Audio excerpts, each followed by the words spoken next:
Square One, Basic Techniques by Judy Kaufman. The September installment of Square One, Little Scraps, showed how to glue together pieces of leftover cardstock and paper to make collage sheets. Completed sheets were cut into bookmark strips and inchies. Now it's time to put the inchies to use and make some more.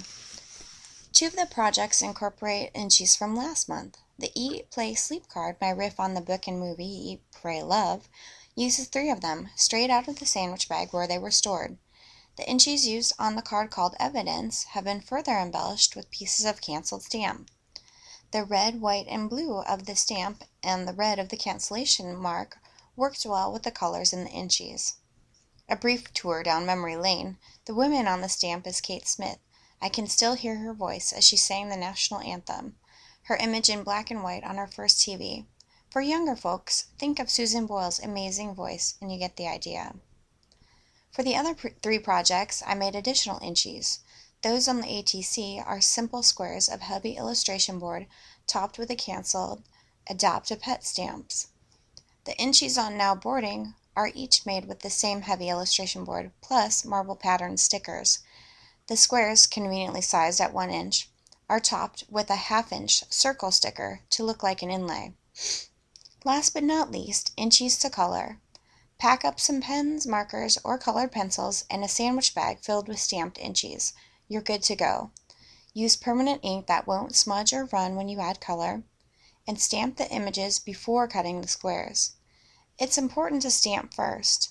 Tiny squares can stick to the back of an ink stamped, and it's difficult to be precise when positioning an image on such a small piece of cardstock.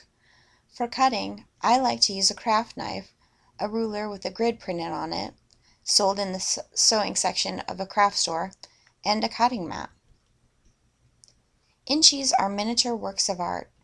Each one should look good on its own, but they can also be designed in a series. Heavy cardstock or illustration board that can stand up to glue and multiple layers of add-on and collage work best. If you have access to a die cutting machine, pre-cut some squares of heavy board. They'll come in handy. Look at your supplies in a new way. Gather embellishments that are small in scale and papers that have small patterns. My inchies are flat, but yours can be dimensional.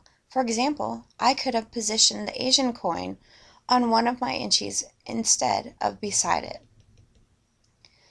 Create a viewfinder by cutting a 1-inch square in the center of a piece of cardstock. Move it around to help you decide which portion of a sheet of pattern paper, canceled stamp, or what section of the rubber stamp image will work best for your inchies. Draw, doodle, invent.